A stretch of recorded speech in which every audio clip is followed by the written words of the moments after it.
चिड़िया की गोवर्धन पूजा। जंगलपुर गांव में रानी चिड़िया अपने 2 छोटे बच्चों के साथ रहती थी। रानी चिड़िया के बच्चे इतने छोटे थे कि वह तो उड़ भी नहीं सकते थे। रानी चिड़िया बहुत गरीब थी। रानी चिड़िया गरीब तो थी, लेकिन वह कृष्ण जी की बहुत बड़ी भक्ति और वह हर गोवर्धन पूजा पर अपनी बहुत ही श्रद्धा भाव से पूजा करती थी। लेकिन इस बार उसके पास उसके 2 छोटे बच्चे थे। सिर्फ इसलिए वह ना तो गोबर ले पाई और उपले ले पाई और ना ही गोबर, साथ ही वह अपने बच्चों का पेट पालने के लिए ज्यादा दूर भी नहीं जा सकती थी, क्योंकि उसके बच्चे कुछ ज्यादा ही छोटे थे। ऐसे ही एक दिन टोना तोता रानी चिड़िया के पास आता है। टोना तोता बिल्कुल भी अच्छा नहीं था। उसकी नीयत उसके बच्चों के प्रति बिल्कुल भी साफ नहीं थी। लेकिन इस बात से अनजान रानी चिड़िया तोता को देखती है और उसे अंदर आने के लिए बोलती है। कुछ समय बाद टोना तोता अंदर आता है और उससे बोलता है। टोना तोता, रानी चिड़िया गोवर्धन पूजा आने वाली है, क्या तुम गोबर से उपले नहीं लाओगी? रानी चिड़िया, टोना भैया, मैं गोबर के उपले तो क्या, अपने बच्चों के लिए 2 टाइम का खाना भी नहीं ला पा रही हूँ। गोवर्धन पूजा के लिए गोबर कहाँ से लाऊं? टोना, क्यों बहन, तुम ऐसा क्यों बोल रही हो? रानी चिड़िया, भैया, मेरे दोनों छोटे छोटे बच्चे अभी बहुत ज्यादा छोटे हैं, मैं उनको इस तरह अकेला नहीं छोड़ सकती हूँ। टोना तोता मन में, ये आइडिया अच्छा है, मैं इसको अभी इसी वक्त अपने झांसे में ले लेता हूँ। हाँ, ये सही रहेगा। रानी चिड़िया से, रानी बहन, कर दी ना पराई वाली बात, तुम्हारा टोना भैया किस लिए है? तुम जाओ और अपनी भक्ति पूरी करो, तुम गोवर्धन पूजा के लिए गोबर लेके आओ। रानी चिड़िया, पर भैया, लेकिन गोवर्धन पूजा के लिए उपले कहाँ से लाऊंगी? टोना तोता, बहना, तू सच में बहुत भोली है। तूने न्यूज़ नहीं सुनी है? हमारी मैना है ना, उसके घर के पास एक चंदू गाय है, वह फ्री में सभी को उपले दे रहा है, साथ में गोबर भी। मैं तो कहता हूँ तू भी उसी से गोबर और उपले लिया और इस तरह तू अपनी गोवर्धन की पूजा भी कर लियो और तेरे बच्चे भी मेरे पास सुरक्षित रहेंगे। टोना की बात पर विश्वास करके रानी चिड़िया अपने घोंसले से उड़ जाती है, जिसके बाद वह उड़ते हुए मैना के घर तक पहुंचती है, जहां रानी चिड़िया को देख मैना उससे बोलती है। मैना, रानी बहन, तुम इस तरह मेरे इलाके में क्यों घूम रही हो? रानी चिड़िया, अरे बहन, वो टोना भैया ने कहा है कि तेरे घर के पास एक गाय है जो फ्री में उपले और गोबर दे रहा है, तो मैंने सोचा मैं भी फ्री में उपले देती हूँ, इस तरह मेरी पूजा भी हो जाएगी और मेरे बच्चों से मैं ज्यादा समय तक दूर नहीं रहूंगी। मैना, हे भगवान, तू अपने बच्चों को किसके हाथ छोड़ आई? क्या तुझे पता नहीं कि वह बच्चों को उठाकर ले जाता है और उनकी किडनी को बेच देता है? तू भी ना कितनी भोली है, चल जल्दी यहाँ से।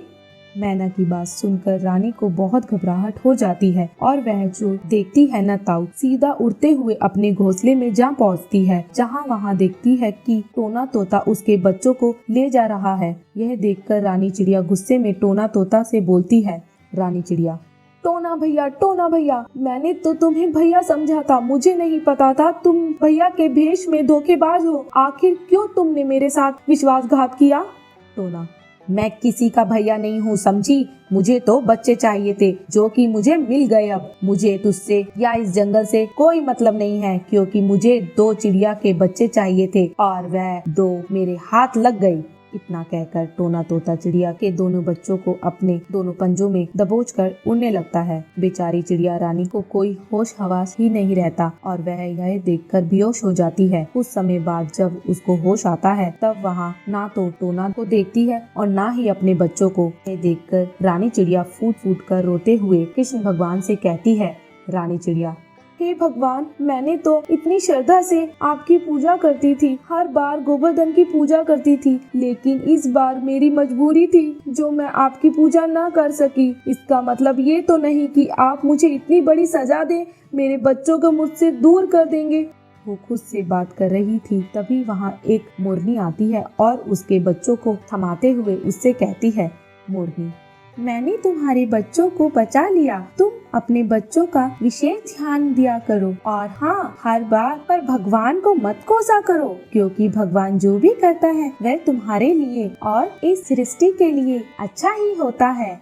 इस तरह मोरनी चिड़िया के दोनों बच्चों को उसके घोंसले में छोड़ देती है। रानी चिड़िया उससे कुछ बोल पाती तभी मोरनी वहाँ से गायब हो जाती है और रानी चिड़िया समझ जाती है कि ये सब कृष्ण की लीला है और वह मीना की मदद से गोबर और गोबर के उपले लेकर आती है और गोवर्धन की बड़े ही अच्छे से पूजा करती है। साथ ही वह अपने बच्चों के साथ अब खुशी से रहने लगती है।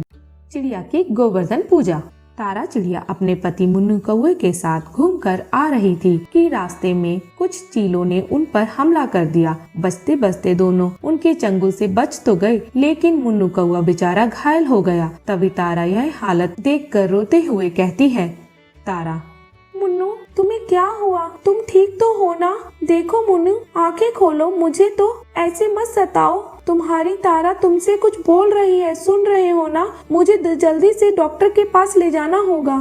तारा जल्दी से मोनू को हॉस्पिटल ले जाती है, जहाँ डॉक्टर उसका इलाज करता है। डॉक्टर, तारा चिड़िया तुम फिक्र मत करो, सब ठीक हो जाएगा। तारा, डॉक्टर प्लीज उन्हें ठीक कर दीजिए। डॉक्टर, आप हिम्मत रखिए। कुछ देर बाद डॉक्टर अपना ऑपरेशन करके बाहर आता है। तभी तारा कहती है, तारा, डॉक्टर साहब वो ठीक तो है ना? कैसे है उनकी तबीयत? डॉक्टर, देखिए मैंने तो अपनी तरफ से कोशिश कर ली है। अगर 30 घंटे के अंदर उन्हें होश नहीं आया तो उनका बचना बहुत मुश्किल है। तारा, नहीं नहीं डॉक्टर साहब, ऐसा मत कीजिए, मेरे पति को बचा लीजिए। डॉक्टर, अब तो आपके पति को दुआ और आपके विश्वास श्रद्धा की जरूरत है। तारा, आप क्या कह रहे हैं? मैं कुछ नहीं समझी।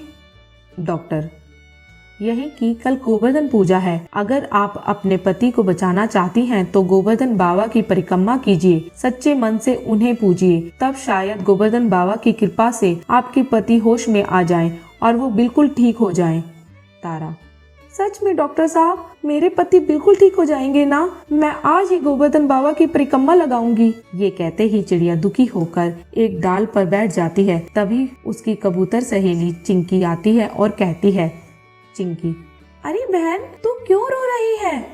तारा, क्या बताऊं बहन, मैं अपने पति के साथ घूम रही थी कि अचानक से उन पर हमला हो गया और वह अब जिंदगी और मौत के बीच में जूझ रहे हैं। डॉक्टर ने कहा है दुआ करो, ठीक नहीं हुए तो कभी होश में नहीं आ पाएंगे। बस उन्हीं के लिए गोवर्धन की पूजा करना चाहती हूँ, लेकिन मुझे उसकी विधि नहीं पता। चिंकी, इसकी कोई खास विधि नहीं है। यहाँ से तू मथुरा जा और गोवर्धन पर्वत के 108 परिक्रमा कर ले, सब ठीक हो जाएगा। तारा, शुक्रिया बहन मुझे बताने के लिए। ये कहते ही तारा चिड़िया गोवर्धन पहुंचकर गोवर्धन पर्वत के चक्कर लगाती है। सुबह से रात तक वह बिना खाए पिए परिक्रमा लगाती रहती है, चाहे कड़ी धूप हो या चाहे भयंकर तूफान हो। तारा, मैं परिक्रमा करके ही रहूंगी मुन्नू, तुम देखना तुम जरूर ठीक हो जाओगे।